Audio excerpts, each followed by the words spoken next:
প্রিয় দর্শক, এই মুহূর্তে আপনারা দেখতে পাচ্ছেন যে ফায়ার সার্ভিসের একটি টিম দুবারা উপজেলার দক্ষিণ মেসপাড়া ইউনিয়নে চারোপাড়া বাজার সংলগ্ন একটি অগ্নি নির্বাপক কাজে কীভাবে মানুষকে সহায়তা করছেন বিভিন্ন প্রশিক্ষণের মাধ্যমে এবং সচেতনতা সৃষ্টির মাধ্যমে। তাই আজ আমরা চারোপাড়া বাজারবাসী এবং এলাকাবাসী মিলে জড়ো হয়েছি এবং ইতিমধ্যে আমরা দেখতে পাচ্ছি যে এই টিমটি কীভাবে আগুন নিভাচ্ছে এবং জনগণকে কীভাবে সচেতন করছে। তাই চলুন আজকের এই ভিডিওতে আমরা বিস্তারিত জেনে কীভাবে আগুন নিভাতে হয় এবং দুর্ঘটনা হিসেবে কীভাবে আমাদের মোকাবেলা করতে হয়।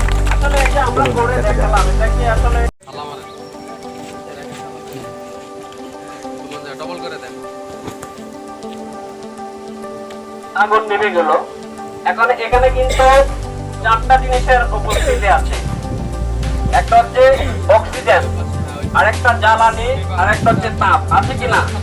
আরেকটা জিনিস হচ্ছে তার ভিতরে রাসায়নিক বিক্রিয়া হচ্ছে, এই জন্য কিন্তু আগুন জ্বলতেছে। আমি বলেছিলাম যে যদি আমরা অক্সিজেন কাট আপ করতে পারি, যদি অক্সিজেন কাট আপ করতে পারি তাহলে আগুন নিভে যাবে। এবং কিভাবে আগুন নিভবে সেটা আমরা দেখাবো। ওকে, ডান। একটা তালে হবে, বেশি একটা তালে হবে। আগুনটা কি ছোট্ট ছিল? এখানে আগুন কিন্তু অনেক বড় ছিল এবং তার তাপও ছিল। বাবা, আপনি কি তাপ পেয়েছেন এখান থেকে? তাপ কিন্তু প্রচন্ড ছিল। আমি বলেছিলাম যে পরিমিত তাপ। আমরা যদি আমাদের বাসা বাড়িতে এরকম কোথাও দুর্ঘটনা হয়, কোথাও আগুন লেগে যায়, চালার চট কম্বল, এখানে আমার একজন বাবাজি কথা বললে হবে না, ভিতরে মনে বলেছিল যে খাতা, কম্বল, চট, চালার চট এগুলো ভিজিয়ে দিয়ে যদি আমি রেখে দিতে পারি তাহলে আগুন নিভে যাবে। এই যে দেখেন কেমনে আগুন নিভাচ্ছে ওখানে, এটাও কিন্তু একটা আগুন। ওইরকম ভাবে লেপটে দিয়ে যদি ঢেকে দিতে পারি তাহলে আগুন নিভে যাবে। এবার একটা আমরা করে দেখাবো, পরের বারের গুলো আপনাদেরকে করে দেখাবো। হ্যাঁ, আপনারা করে আমাদেরকে দেখাবেন কিভাবে একটা দুর্ঘটনা হলে পরে আগুন নির্বাপন করবেন। ওকে, ডান। হবে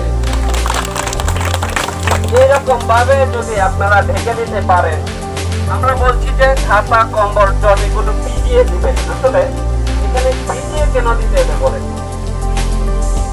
ভিজিয়ে দিলে পরে এটা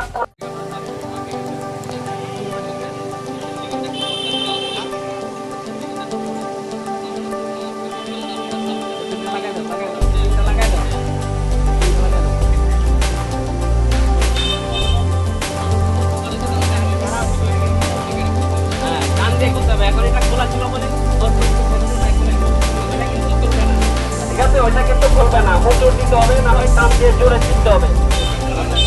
ঠিক আছে, ওকে, ঠিক আছে।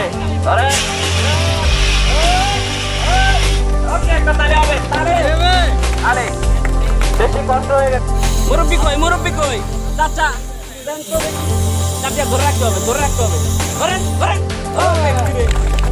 নিজে সচেতন হই এবং অন্যকে সচেতন করি, এভাবেই আমরা সোনার বাংলাদেশ। ধন্যবাদ সবাই।